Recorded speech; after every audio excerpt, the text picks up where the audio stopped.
අපේ වීරයාගේ එයාගේ නෝනගේ පිත්තර ටික අවුරුදු 82ක් පරීක්ෂණ කරන එක උද්භිත විද්‍යාත්මයෙක් සොරකම් කරලා තරුණ වෙන්න නව ඖෂධයක් හදනවා කිව්වොත් ඔයාලා ඒක විශ්වාස කරනවද?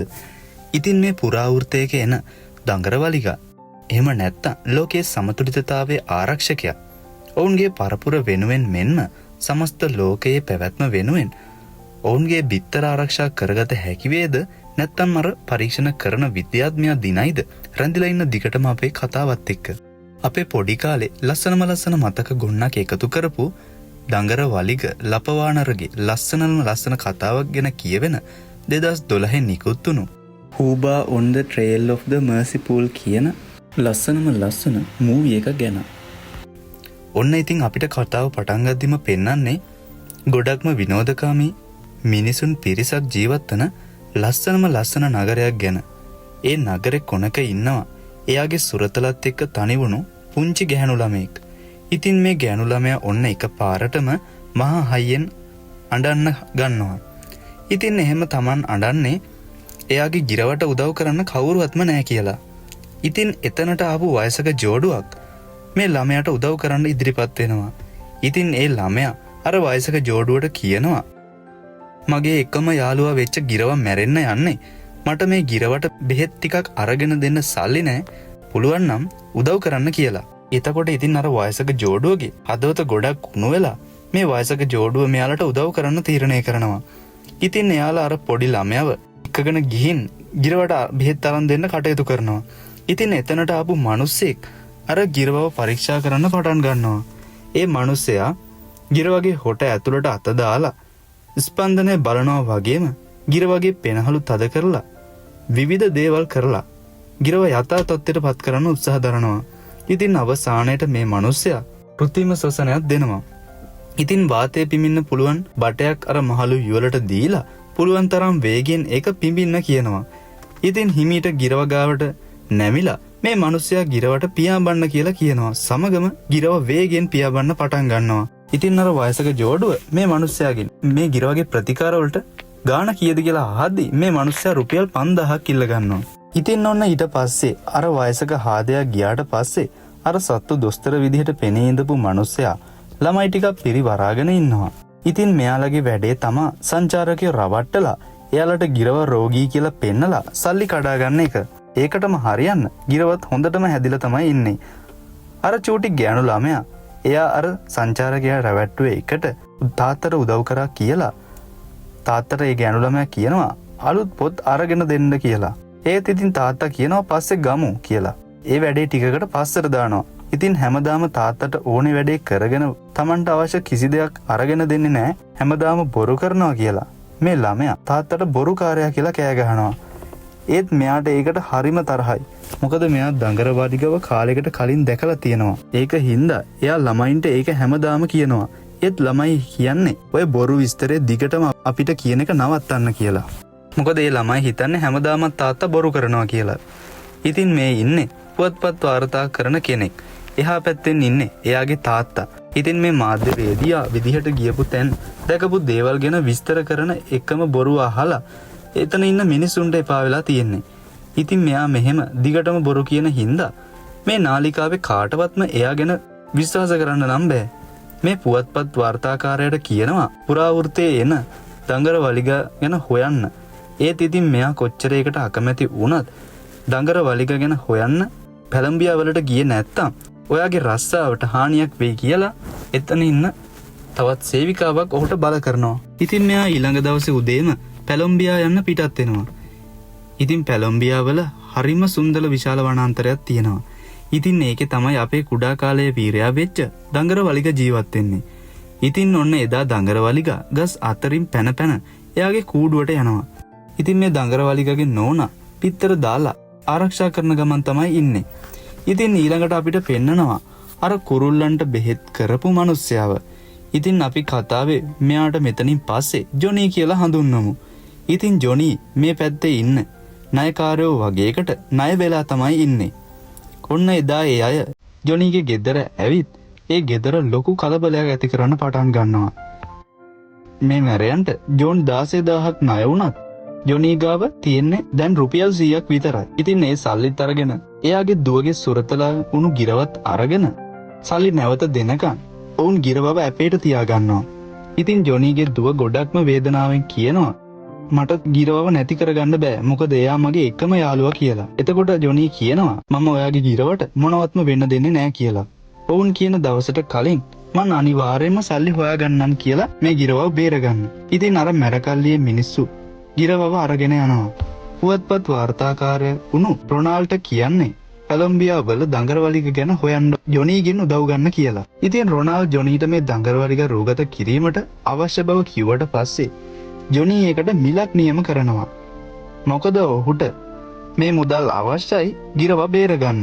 ඉතින් පොරොන්දු වුණ විදිහට ජොනී එනවා එයාපෝට් එකට රොනාල්ඩ්ව ගන්න. ඒත් එතනට හදිස්සියෙම එන පොලිස් නිලධාරීන් පිරිසක් කිසිම ප්‍රශ්න කිරීමකින් තොරව රොනාල්ඩ්ට විදුලිසර වද්දලා ඔවුන්ගේ ලොක්කා වුණු ජෙනරාල්ට හමු වෙන්න බලෙන්න එකගෙන යනවා. මේ වෙන දේවල් ඔක්කොම ජොනී පැත්තකට වෙලා බලාගෙන ඉන්නවා. ඒත් ඉතින් මේ වෙන දේ හිතා ගන්නවත් බැරි නිසා ජොනීට මෙතනදී නම් මොනවත්ම කරගන්න වෙන්නේ නැහැ. මේ වෙද්දි අපේ වීරයා වුණු දඟරවලිගණන් ඉන්නේ බරම බර නින්දක. දඟරවලිග නිදාගෙන ඉන්න ගහයට අර උද්දිත විද්‍යාඥයා එයාගේ සේවිකාවත් එක්ක ඖෂධයක් හොයන්න පිටත් වෙලා. ඉතින් එයාලා මෙහෙම හොයන්නේ වසර ගණනක ඉඳලා. එයාලගේ පරීක්ෂණයට අවශ්‍ය දුර්ලභ උඩවැඩියා ශාකයක් හොයාගෙන. ඉතින් දඟරවලිගගේ බිත්තර මෝරන්නත් මේ දුර්වල උඩවැඩියා ශාකයම තමයි අවශ්‍ය වෙන්නේ. බොහොම අමාරුවෙන් උද්භිද විද්‍යාඥයා ඇවිදින්න හදද්දි ඇයගේ සේවිකාව කියනවා අපිට ඕනේ දේ එහෙම නිකම්ම හම්බෙන්නේ නැහනේ. මොකද ඒක අපේ ඔළුව උඩට වැටෙනවා කියලා. ඔන්න එතකොටම දුර්ලභ උඩවැඩියා විශේෂය නැට්ට කෙලවරක තියාගෙන හිටපු දඟරවලිගගේ අතින් ඒක අතෑරිලා බිමට වැටෙනවා. ඒක වැටෙන්නේ හරියටම උද්භිද විද්‍යාඥයාගේ කකුල ගාවට. ඉතින් ඔහු අවුරුදු 82ක් පරීක්ෂණ කරත් කවදාවත් මේම වර්ගයේ දුර්ලභ උඩවැඩියා මලක් හොයාගන්න බැරි වුණ හින්දා ඔහු නිවැරදිවම අනුමාන කරනවා මේ උඩවැඩියා ශාකයේ තමයි Taman අවුරුදු ගණනාවක් හෙව් එක කියලා. ඉතින් මේකෙන් තමයි තරුණ බව රැකගන්න පුළුවන් ඖෂධය හදන්නේ. ඉතින් ඔන්න ගොඩක්ම සතුටින් උද්භිද විද්‍යාඥයා එයාගේ සේවිකාවත් එක්ක පරීක්ෂණාගාරයට යනවා. දඟරවලිග නැගිටලා බලද්දි තමයි දැනගන්නේ එයා ගෙදර අරගෙන යන්න හිටපු උඩවැඩියා මල නෑ කියලා. ඉතින් හොඳටම කලබල වුණු දඟරවලිග මෙයාලා ගමන් කරන ලොරියට නැගලා එයාලගේ පරීක්ෂණාගාරයේ පැත්තට යනවා. ඔන්න ඉතින් එදා රෑ මේ උද්භිද විද්‍යාඥයාගේ 82 වෙනි උපන්දිනේ හින්දා එයාට ලොකු ඉටිපන්දම් ගහපු කේක් එකක් එයාගේ සේවිකාව සූදානම් කරලා ඒක මෙයාට පෙන්නනවා. අපි මෙතනින් පස්සේ උද්භිද විද්‍යාඥයාට මාටින් කියමු. ඉතින් මාටින් එයාට පුළුවන් උප්පරිම ශක්තිය දාලා ඉටිපන්දම් නිවන්න හැදුවත් එයාට ඉටිපන්දම් භාගයක්වත් නිමලා ඉවර කරගන්න බැරි වෙනවා. ඉතින් සේවිකාව ගිහින් ඉතුරු ටික නිවුවට පස්සේ එයාලා කේක් එක කන්න පටන් ගන්නවා. ඉතින් මේක අස්සෙම හැංගිලා ඉන්න අපේ දඟරවලිගටත් අර ඉතුරු වෙලා තියෙන කේක් කෑල්ලේ සුවඳ එන්න පටන් ගන්නවා. ඉතින් හිමින් සීරුවට දඟරවලිග කේක් එක කටේ දා ගන්නවා. ඒත් ඒ වෙලාවේ මහාචාර්යතුමා ඒක දකිනවා. ඉතින් ඔහු ගොඩක්ම පුදුම වෙලා බලාගෙන ඉන්නවා. හොඳටම කලබල වෙනු දඟරවලිග එයාගේ උඩවැඩියා ශාකයත් අරගෙන වේගයෙන් මෙතනින් පැනලා දුවනවා. ඒ කලබලෙන් දුවද්දි අර මලේ කොටසක් මාටින් පරීක්ෂණ කර කර හිටපු ද්‍රාවණයට වැටෙනවා. ඉතින් ඒක ප්‍රතික්‍රියා කරන්න පටන් ගන්නවා. මාටින් දඟරවලිග ගැන පොඩ්ඩක් සෝදිසි කරන්න එළියට යනවා. ඉතින් මාටින් මේ කවදාවත්ම දැකලා නැති පුරාවෘතයක එන සතාගේ විස්තර ඇතුළත් පොතක් පෙරලා බලලා එයා ගැන තොරතුරු වගේක් හොයා ගන්නවා. ඒත් එක්කම රාක්කයේ තිබුණු තවත් පොතක් පරීක්ෂා කරන්න ගියපු මාටින්ට අත් වැරදීමකින් අර ද්‍රාවණය මූණට විසි වෙනවා. ඉතින් ඔන්න ඊට ටික වෙලාවකට පස්සේ එයාගේ සේවිකාව එයාව හොයාගෙන කාමරයට එනවා. ඒත් එකපාරට මෙම සේවිකාවට දැක ගන්න හම්බෙන්නේ ගොඩක්ම කඩවසන් තරුණයෙක්ව. ටික වෙලාවකට පස්සේ මාටින් දැනගන්නවා එයාගේ තරුණකම තියෙන්නේ බොහොම ටික වෙලාවයි කියලා. ඒත් එක්කම මාටින් සේවිකාවට බල කරනවා මේ මොහොතේම අර අලුත් උඩවැඩියා ප්‍රභේදය හොයා ගන්න ඕනේ කියලා. ඉතින් මේ වෙද්දි දඟරවලිග පණ කඩාගෙන එයාගේ උඩවැඩියා මලත් අරගෙන කැලයට දුවන ගමන් තමයි ඉන්නේ. මේ වෙද්දි රොනාල්ඩ් සහ ජොනී පොලිස් අත්අඩංගුවේ තමයි ඉන්නේ. ඉතින් මේ දෙන්න හිතාගෙන ඉන්නේ කොහොම හරි ප්ලෑන් එකක් ගහලා මෙතනින් පැන ගන්න තමයි. ජොනීට සත්තුත් එක කතා කරන්න පුළුවන් හින්දා එයා මුගටියෙකුට කතා කරලා එයාගේ මාර්ගයෙන් හිර කූඩුවේ යතුර අරගෙන දොර ඇරලා මෙතනින් කට්ටියත් එක්කම මාරු වෙනවා. ඉතින් මෙයාලා මෙහෙම කැලේට ඇතුල් වෙලා ටික දුරක් යද්දි කැලේ ඉන්න ගෝත්‍රික පිරිසකට අහුවෙලා එයාලා මේ දෙන්නව ඔළුව විතරක් ඉතුරු වෙන්න සම්පූර්ණයෙන්ම බිම වලලනවා. ඉතින් මේ ගෝත්‍රික පිරිස මේ ලෝකේ පාලනය වන ක්‍රියාවලිය සම්බන්ධ විස්තරය මෙයාලට කියලා දෙනවා වගේම මේ ලෝකේ සමතුලිතතාවයට දඟරවලිගාගේ ජීවිතය ආරක්ෂා සහිතව පැවතීම අනිවාර්යෙන් වෙන්න ඕනේ කියලා ඒ වගකීම මෙයාලට බාර කරනවා. ඔවුන් තව කියනවා යන්ත්‍ර සූත්‍ර අතේ තියෙන මිනිස්සුන්ගේ නොහොබිනා ක්‍රියාකාරීත්වයේ හින්දා ඒ වගේම අමරණීයත්වය හොයාගෙන අර උඩවැඩියා ශාකය ඉවක් බවක් නැතුව විනාශ කිරීම හින්දා ඒකෙන් දඟරවලිගලත් විශාල තර්ජනයකට ලක් වෙලා ඉන්නවා කියලා. මොකද දඟරවලිගලාගේ බිත්තර මේරීමට නම් අනිවාර්යයෙන්ම මේ උඩවැඩියා ශාකය අත්‍යවශ්‍ය හින්දා මේ වෙද්දි මාටින් උගුලක් අටවලා ඒකට දඟරවලිගා කන්න කැමති කේක් අඩංගු කරලා තමයි තියෙන්නේ. මොකද දඟරවලිගා අල්ලාගත්තොත් තමයි මෙයාලට පුළුවන් වෙන්නේ මේ විශේෂ උඩවැඩියා වර්ගය හොයාගන්න. ඉතින් මෙයාලා හැංගිලා බලාගෙන ඉද්දි දඟරවලිගා ඇවිල්ලා කේක් එක කන්න පටන් ගන්නවා. ඒත් කේක් එකේ අමුත්තක් දැනීම හින්දා නැවත කේක් එක බිමට දානවා. ඒත් මෙතන ගොඩක් අලංකාර විදියට තිබ්බ චෙරි ගෙඩියක් කියලා හිතාගෙන දඟරවලිගව ට්‍රැක් කරගන්න හදපු GPS එක එයා ගිලිනවා. ඉතින් ඊට පස්සේ ගොඩක්ම බය වුණු දඟරවලිගා එතනින් පැනලා දුවන්න පටන් ගන්නවා. ඉතින් ඒක ට්‍රැක් කරගෙන එයා පිටිපස්සෙන්ම මාටින් සහ එයාගේ කට්ටිය යන්න පටන් ගන්නවා. ඉතින් ජෝන් එක්ක දඟරවලිගා හරිම යාළුයි. මොකද ජෝන්ට පුළුවන් සත්තුත් එක්ක කතා කරන්න. ඉතින් මෙහෙම කැලේ ඇවිද ඇවිද ඉද්දි ජෝන්ට දඟරවලිගව හම්බුණාට පස්සේ දඟරවලිගා ජෝන්න එයාගේ කූඩුව පෙන්නන එකගෙන යනවා. ඉතින් ගහක් උඩ එලලා තියෙන හරිම ලස්සන විදිහට තමයි මේ කූඩුව තියෙන්නේ.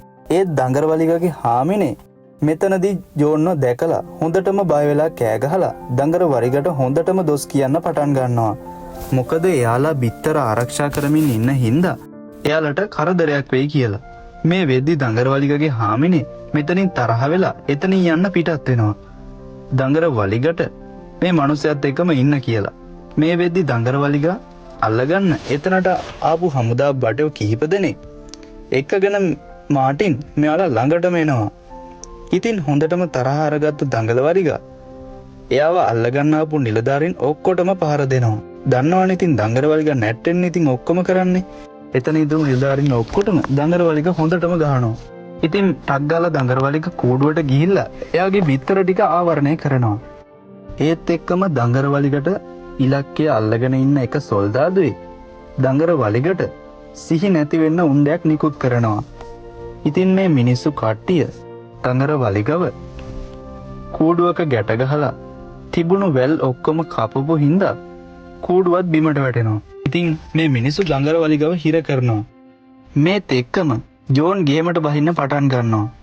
එයා සෙබළුන්ට හොරෙන් එතනට ගිහිල්ලා එතන සෙබළෙක් අතින් බිම වැටලා තිබුණු තුවක්කුවකුත් හොයාගෙන අර උද්භිත විද්‍යාඥයාටයි එයාගේ සෙබළුන්ට බිම දන ගහන්න කියලා කියනවා. ඒත් එක්කම කොහෙදෝ ඉඳන් රොනාල් එතනට කඩාපාත් වෙනවා. ඉතින් රොනාල් වැටෙන්නේ මාටින්ගේ ඔළුවට. ඉතින් ඒක හින්දා අවසානෙට උද්භිත විද්‍යාඥයා සෙබළුන්ට කියලා මෙයාලා ඔක්කොම සිරබාරයට ගන්නවා. ඉතින් ටික වෙලාවකට ගියාට පස්සේ දඟරවලිගගේ හාමිනේ එයාලගේ ගෙදරෙද්දි දකිනවා එතන ඔක්කොම විනාශ වෙලා වගේම බිත්තර ටිකත් කවුරු හරි අරගෙන ගිහිල්ලා කියලා. ඉතින් හාමිනේ ගොඩක්ම දුකෙන් මොනවද උනේ කියලාවත් හිතාගන්න බැරුව ඉන්නවා. ඉතින් ඊට පස්සේ අපිට පෙන්වන්නේ ජොනී සහ රොනාල්ව වගේම දැන් දඟරවලිගත් හිර කරලා තමයි ඉන්නේ. මේ උද්භිත විද්‍යාඥයා වුණු මාටින් තරුණ වෙන අමුතුම පානේ බීලා ගොඩක්ම ශක්තිමත් වුණු හින්දා එයා කලින් ජෙනරාල්ව යටත් කරගෙන ඔහුවත් හිර කරලා තමයි ඉන්නේ. ඉතින් ජොනී වගේම එයාලත් එකම සිර කූඩුවේ තමයි ඉන්නේ. ඉතින් කලින් ජෙනරාල් මේ සිරමැද්දෙන් එළියට යාමට ඇති උමන් මාර්ගය දන්න හින්දා එයාගේ උදව්වෙන් ජොනී පෙලින් එක්ක මෙතනින් එළියට පැන ගන්නවා. ජෙනරාල් හොඳටම දන්නවා තමන්ගේ සෙබළුන් පිස්සුවෙන් වගේ එක ගීතයකට ආදරය කරනවා කියලා. ඉතින් පෙලිත් එක්ක එකතු වෙලා දඟරවලිගගේ බිත්තර ආයමත් ගන්න අතරේ ජෙනරාල් සෙබළුන්ගේ අවධානය වෙනස් කර ගන්නවා. ඒ කාන්තාවක් විදිහට සැරසිලා මේ හම්බෙන පොඩි වෙලාවෙන් ජොනි පෙලිත් එක්ක දඟරවලිගගේ බිත්තරත් අරගෙන ආරක්ෂක නිලධාරීන්ට හොරෙන් එතන තිබූ කාර් එකකුත් අරගෙන එයාලා එතනින් පැන ගන්නවා. මේ වෙද්දි දඟරවලිග බොහොම ආරක්ෂා සහිතව පෙට්ටියකට දාලා තමයි ඉන්නේ. ඉතින් එතනට එන එක නිලධාරියෙක් ගැට ගහපු දඟරවලිගව එළියට ඇරන් විදුලි සැර වද්දන්න පටන් ගන්නවා. ඒත් එහෙම නොනවත්තාම විදුලි සැර වැද්දීම නිසා එතනින් නිකුත් වුණු කම්පනයක් හින්දා දඟරවලිගට පුළුවන් වෙනවා එයාගේ ඇඟ සම්පූර්ණයෙන්ම බැඳලා තියෙන ආවරණ ටික ලියා ගන්න. ඔන්න දැන් ඉතින් පටන් ගන්න අර සෙබලාගේ අවසානයේ දඟරවලිග එයාගේම විදුලි සැර වද්දන උපකරණයෙන් සෙබලාට හොඳටම ගහලා හොඳට එයාටත් විදුලි සැර වද්දනවා. ඊට පස්සේ දඟරවලිග මෙතනින් පැන ගන්නවා. රොනාල්ඩ් යන්නේ එයා මේ රෝගත කරපු දඟරවලිග ඇත්තටම ඉන්නවා කියලා එයා හොයාගත්ත කියන සාක්ෂි එදා සජීවීව සම්බන්ධ වුණු මිනිසුන්ට පෙන්වන්න.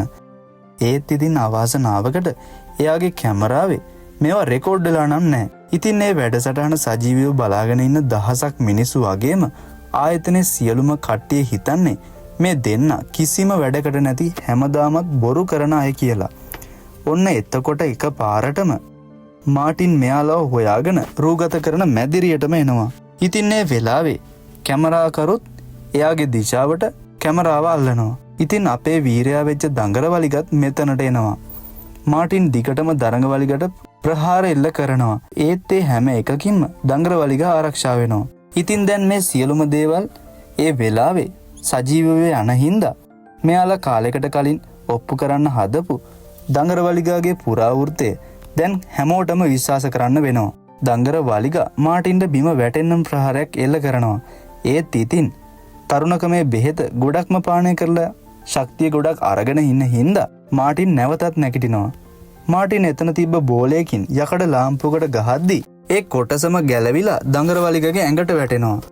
ඉතින් දඟරවලිගට සිහි නැති වෙලා වැටෙනවා. ඉතින් මාටින් අර උඩවැඩියා ශාකයත් දඟරවලිගගේ බිත්තරත් ටිකත් අරගෙන එතනින් පැනලා යන්න හදනවා. ජොනි කවදාවත්ම ඇත්තටම සතෙක්ට ප්‍රතිකාර කරලා නැති වුණත් එයාට කරන්න පුළුවන් උපරිම දේවල් කරන්න එයා පටන් ගන්නවා. කොහොම හරි 1000ක් දේවල් කරලා අන්තිමට හොඳ කණේ පාරක් ගැහුවට පස්සේ දඟරවලිගට සිහිය එනවා. මාටින් උපරිමයට එයාගේ වාහනේ වේගයෙන් යන්න හැදුවත් වාහනේ එක අඩියක්වත් ඉස්සරහට යන්නේ නැහැ. ඉතින් අපේ යාළුවා වාහනේ නැට්ටෙන් උස්සගෙන තමයි ඉන්නේ. ඉතින් දැන් මාටින්ට හොඳටම තරහයි. මාටින් වාහනයෙන් බැහැලා ටිකක් ඉස්සරහට යද්දි එයා බිව්ව ඖෂධේ බලය ඉවර වෙන්න පටන්ගෙන එයා නැවතත් වයසට යන්න පටන් ගන්නවා. ඉතින් ඔන්න ඒ වෙලාවේ මුළු බෝතලයම වැඩි මාත්‍රාවකින් මෙයා පානය කරනවා. ඒත් එක්කම ඒකේ මාත්‍රාව ගොඩක්ම වැඩි හින්දා මාටින් එක පාරටම තරුණ වෙලා මැදි වයසේ ළමයෙක් වෙලා අවසානයේට කුඩාම දරුවෙක් වෙනවා. ඉතින් මේ කරදරෙත් ඒ විදිහට ඉවර වෙන්නේ හැමෝටම ආදරේ හිතෙන පොඩි දරුවෙක් බවට මාටින් පත් වුණාට පස්සේ. ඉතින් දඟරවලිග එයාගේ බිත්තරත් ආරක්ෂා කරගෙන නැවත එයාගේ නිවහනට යන්න පිටත් වෙනවා. ඉතින් නාලිකාවේ හැමෝම ප්‍රීති ഘോഷා දෙනවා වගේම රොනාල්ඩ් සහ ජොනීට ලොකු අගය කිරීමක් හම්බෙනවා. ඔන්න ඉතින් ජොනි සතුට සමර ඉද්දි ඔහුගේ පරණ නායකාරයා ඇවිල්ලා ආයෙත් කරදර කරන්න පටන් ගන්නවා. ඉතින් මේ කල්ලිය කිර වගේ බෙල්ලට පිහියක් තියාගෙන ජොනීගෙන් කප්පන් ඉල්ලන්න පටන් ගන්නවා. ඔන්න එතකොටම එතනට දඟරවලිග එනවා. දඟරවලිග කල්ලිය 3 දෙනාටම අමතක නොවන පාඩමක් උගන්වනවා. ඉතින් මෙයාලා ඔක්කොම සතුටින් එයාලගේ නිවෙස් බලා යන්න පිටත් වෙනවා. ඉතින් ඔන්න ටික දවසකට පස්සේ අපිට පෙන්වන්නේ දඟරවලිගලාගේ ගෙදර අලුත්ම තත්ත්වය ගැන. ඒක තමයි එයාලගේ බිත්තර පුපුරලා ලස්සන පුංචි පැටව් 3 දෙනෙක් ඉපදෙනවා. ඉතින් මෙන්න මේ විදිහට මේ සුපිරිම මූවි එකත් ඉවර වෙනවා. ඉතින් ඔයාලගේ අදහසුත් දාලා යන්න අමතක කරන්න එපා. අපි මේ වගේ සුපිරිම ෆිල්ම් එකක් නැවත ගෙනාවේ බලාපොරොත්තු වෙන. අපි අදට සමුගන්නවා. ඔයාලට ජයම වේවා.